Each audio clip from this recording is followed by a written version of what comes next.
Welcome back to the Jeremiah Show. My special guests today, Christine Lamont and Nicholas Pike. Christine is a producer and founder of Lamont Productions, and Nicholas Pike is a just incredible film composer. We're going to be listening to Nicholas's music that he so kindly provided us coming up in the show. And the featured song today, love this one. You mentioned it already, Christine. Sweet Dreams of Joy with Anna Marie Martinez. It's such a beautiful song. I can't wait to get there. That's going to be our featured song at the end of the show today. Christine Lamont, a little bit more about her. She produced the Palm Springs International Film Festival, audience award-winning short film Dandelion Dharma, the Gary Goldstein scripted play Three Grooms and a Bride, and the syndicated television talk show Mary Lou, starring Mary Lou Henner. Her directing credits include the Screen Actors Guild's A Heart United with Sharon Lawrence and Jo Beth Williams, and the Angina Monologues with Brenda Strong and Eric Close. And Nicholas Pike recently won the 2013 Outstanding Music and Sound Emmy for the HBO documentary Interior Square. Did I pronounce that one right, Nicholas? You got it, John. Okay. You guys are challenging me today. Other awards include the Elmer Bernstein Award for his score of Love Object at the Woodstock Film Festival. Welcome back, guys. Thanks. So we came back in with the second piece of music and Ai Weiwei's Turandot. It's called Tell Me My Name. So I'm going to go back to what you wrote to me, Christine. The exiled prince lost his kingdom, solves the three riddles, and he wins Turandot. But he wants to give her a chance to win herself. If she discovers his name by sunrise, she can kill him. The trick is that no one knows his name except him, so she will never find it out. Metaphorically, Khalaf is Ai Weiwei, who chooses to fight for human rights against everything that Turandot embodies. The only one that challenges Turandot. In the documentary, you use the moment of music, this moment that we're playing right now, you're listening to it right now, in the middle of the documentary, just after we have surpassed our challenges. Challenges were COVID-19 for the opera production and prison for Ai Weiwei. After the darkest period, we finally see some light at the end of the tunnel. So, Nicholas, I had a question for you. Ai Weiwei uses a wide range of mediums to express new ways for his audience to examine society and its values. And you as a music artist, as a composer, I know that you use a lot of elements in various films and television shows and your film compositions. You use instruments in new ways that we haven't heard before. You use the mediums to express what the viewer is seeing or what the listener is feeling. Did you relate to Ai Weiwei in this way as an artist?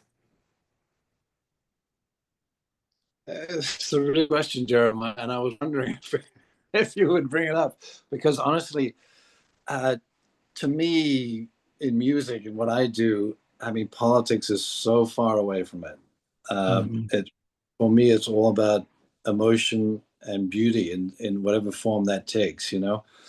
And you know, politics, it's just not my. This is not my source of inspiration by any means, you know. In fact, I try and stay as far away from it as possible. Me too. Yeah, so it's really interesting that he has, this perspective on it, and he, like he said, he gravitates towards trouble, and like, which is like an amazing thing, but I feel like I'm sort of 180 degrees from that, honestly. And his statement of, and I don't have the exact quote in front of me, but Christine, I'm sure you've got it down better than I do. But he had that statement, I'm generalizing, that if you're not um, confronting, if you're not being political, if you're not speaking out, you're not creating art. Do you agree with that in any way? Because I'm with you to that point. I'm with you where I feel like there's so much of that out there already. So many other people speak it. So many other people comment on the world and like it or hate each other. I feel like I'm looking, as we talked about earlier, for beautiful films like yours. Um, I'm looking for those gems. I'm looking for those things that uplift me rather than pull me down.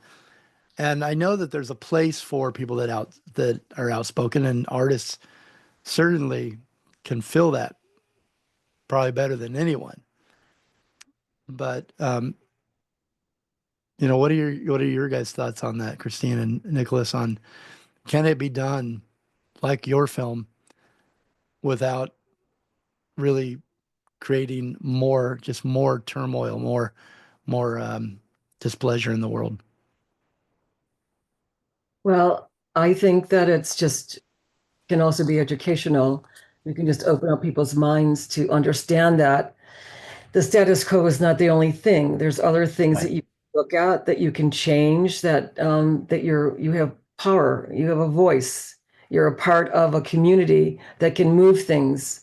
And I think artists belong to that, whether they understand it or accept it or not. The music that you create, Nick, is beautiful and it's political in that way. It creates harmony, it creates beauty in people's lives, and that's political as well. It's a stance. It's just a stance to me. That's how I see it. And do you take the same stance as a filmmaker by bringing this story to life and others, Like Christine? me, Yeah, Christine, as a filmmaker. absolutely. Yes, I've never been a quiet girl. I've always expressed myself, whether it's through art or things that I embrace or people that I follow and understand. Yes. Yeah. So so let's give a thank you to your brothers for their part in that. And my other Christine. male cousins that live next door. So yeah. Yeah, that must have been hard with four boys. Um, Christine, what were the challenges of this film? We alluded to them earlier, where there was a light at the end of the tunnel, but as a producer, what are some of the challenges of putting together this incredible film? Well, having a co-production with Italy is a beautiful and exciting thing, but it has its own challenges of, they wake up, it's midnight my time, Yeah. and they leave the office. It's when I'm getting up in the morning. So that was a little bit of a challenge, but I have a lot of energy, so I'm able to burn the candle at both ends. So that worked out okay. We had some really nice tax breaks because we were a co-production from Italy, and then raising some funds. I was lucky enough to reach out to Andy Cohen, who worked with Ai Weiwei on executive producer of his films. And I think actually that Ai Weiwei executive produced one of Andy's films, and he embraced the film right away, gave us some support financially, and brought on Julian Lennon. So in truth, we really was, we were lucky. We had a great artist and an exciting project with Puccini and Ai Weiwei. And that's to me, that's like a dream. And I guess the challenges were just to not, I always want to go faster than it's going. And I'm Hmm. eager to get things out. But each film, as Nick and I know, has its own rhythm, has its own timing. And you just have to trust that that baby is going to be born at the right time. And and I think about Viva Verdi with our, and it was like over 10 years that we worked on this film. We were able to go back 3 times for 3 productions, and Nick was able to get beautiful music. We were thinking about what inspires Verdi is nature, and Nick, our director Yvonne Russo, said, Nick, I hear these little birds here. And Nick said, oh, wait a minute, let me find some birds that are from Italy that we could introduce into his music. So Nick, talk about that. It was such a beautiful thing that you brought in. Yeah, so when Yvonne mentioned that, and there was a piece of music in the film, a Verdi piece, which I can't remember which one it is now, but it has elements of nature in it, basically. So I researched the birds from Tuscany and the area, and I'm listening to them and I'm thinking, man, he must have heard this bird, and that inspired this flute line that we're listening to right now. Wow. Wow. It's a crazy thing. So I kind of put together this little question and answer thing, which is in the film. And basically, we're out sort of in this teepee that I guess Verdi would sit in for a good part of the day, right, Christine? And just listen to nature. And so I sort of edited it together so that you hear this bird, and then the piece of music, the flute piece, flute motif starts. And then, and it's sort of like this question and answer thing that goes on. It's so cool, because when I heard it, I was like, this is it. This is the bird that he was listening to when he wrote that line. But how many birds listen to? Dick brought in like 3 or 4 different birds. He said, these are from that area of Parma, and let's listen. And you did such an incredible job. That's the beauty of watching this movie and hearing those sounds of, our great Claudio Giambi, who's our great opera singer, who bigger than life and very much a part of our film. And he talks about nature. And then we go into Villa Verdi, and that's where Nick's gorgeous music, it's all beautiful throughout. It's wall-to-wall music in our film. And it's Nick's and Verdi's and a few other people, but mostly Nick and Verdi's. And so you could hear this nature, and Nick got it so perfectly. It's stunning. I just love it so much. I mean, for a producer and director to be so happy on first, Yeah. and that's what happens with Nick on first take. We don't even have to do second, third take. It's like, yes, you got it. Let's do it. I recommend to any other documentary makers or filmmakers out there, he's the guy. If you can still get him, he's very, very busy.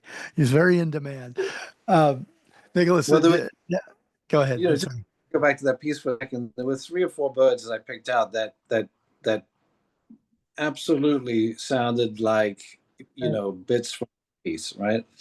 And so I built this sort of sound of being in this lush garden with these 4 birds kind of talking to each other, but then the music kicks in between, and the music and the birds are sort of, and maybe I'm repeating myself, but they question and answer basically, and it's it's really kind of I mean, I didn't know any of this before. I only knew this from being involved with the film and Yvonne talking about the birds and Verdi being so inspired by nature, that I started thinking about it and looking into this whole thing, and it was sort of magical to see how the process probably came about.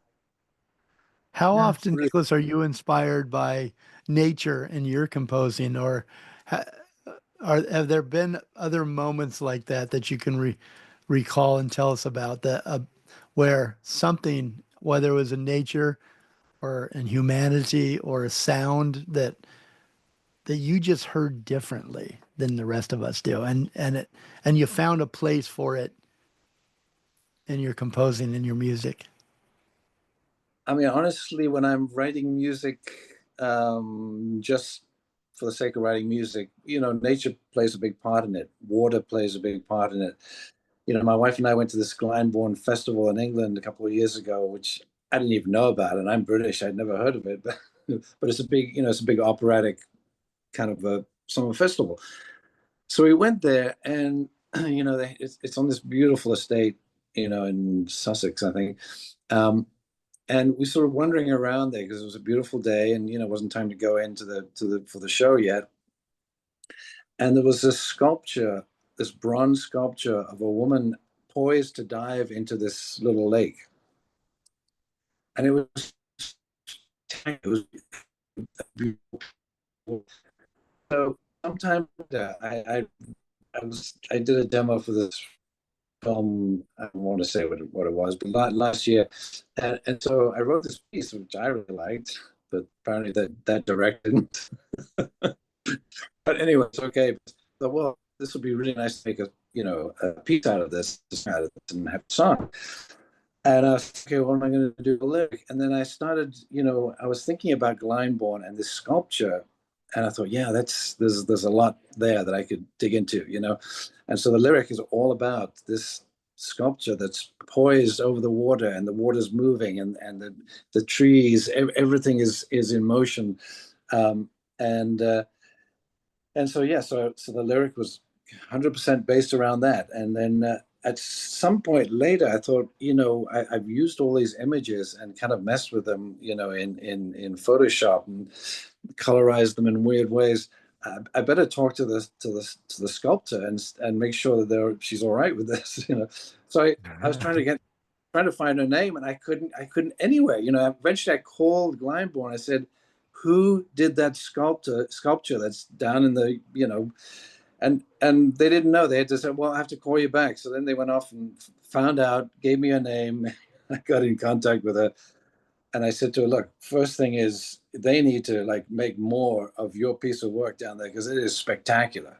And then I told her, look, I've written this piece, and I want to send it to you, and see if you're okay with it, and so it's an example of being inspired by another piece of work, nature, all that kind of thing. Nick, I also in the film the way there's a lot of shifts in music in our film, and I love that because it kind of wakes the audience up and lets them know we're going somewhere else now. Just put your seatbelt on and let's go.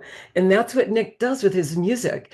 And I love that about your sensibility and the way you can flow with things and make these shifts. When we go into La Voce, right? When Leonello is talking about the magazine, the Verdi magazine, and Nick came up with this gorgeous, beautiful music that's you just want to get up and dance, actually. And it's sonic colors. That's when Yvonne first went to Casa Verdi. She was doing a show for National Geographic, and they were doing the hidden gems of Milan.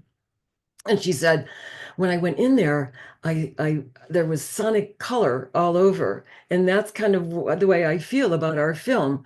We bring up the sonic color that Nick created and Verdi created, along with a few others. It was beautiful. Who in the film? Sorry, go ahead. No. I mean, all the music is basically reflecting the energy of the film. You know what I mean? I mean, there are all these moments throughout the whole thing where you're just like, wow, this is incredible that this is going on, that these people are doing these things, performing it, in their way into their 90s. I mean, it's so inspiring, and just a message like, your life doesn't end at 65 when you retire. It's if you have a passion, it goes on, as long as you go on, basically. And I think that's sort of the underpinning of the film. It's just so vital and so important, I would think, for retirement homes everywhere to get a taste of it and see what can be done. Well, to borrow the tagline from the film, life's third act may just be the best one after all. I love that. I think when Yvonne started, and I started this right from the beginning, we started 12 years ago. I think she called me when I was living in Italy and said, I've got this project I think you should be a part of. In my meditation, they told me to get in touch with you. So both of us are spiritual girls, and we said, okay, let's go with this. And so our intention was to make every scene, every shot beautiful, and make it the most beautiful film. And also we saw that when we were there, we said, this is a blueprint. Every retirement home around the world should be should have music, it should have kindred spirits, it should have activities, it should have intergenerational exchange, because that's where that energy, passing the torch, Yeah. young generation that they can then go on and pass it as well, but also gives back and understands and respects these elders that are these masters. And they say, you cannot find this in any books. You have to be there to understand what's given, these gifts that are given. Mm. Yeah, I love that. Well, let's talk about that and that film, the film I Viva mean, Verde, a little bit more. And am I by jumping around too much? no, it was actually the next conversation. I want to explore. I want you to explain more what you're talking about for those that haven't seen it. Let's do that right after the break, though. We're gonna go into break with the final piece of music from Ai Weiwei's Turandot. So, do you remember what the third song is, Christine? Yes, it's Nessun Dorma, which is one of the most famous arias in the world. Yes, And it's a Michael, hymn. You called it a hymn of hope. oh my God. And does Michael Fabiano do the most beautiful job? I don't know, Nick, did you get time to see this? I know you've been so busy on a lot of other things right now, but singing this, it just brings tears. It's stunning. Yeah, no, it is. It's absolutely fabulous. Yeah. So this is the scene when Khalaf, under a sky full of stars, knows and sings that at sunrise he will win Turandot because she won't discover his name. Ai Weiwei knows that with art and beauty, we can change people's reality and their minds. And through that, we can win Turandot, who symbolizes all the evil in the world. All right, here it is. We'll be right back.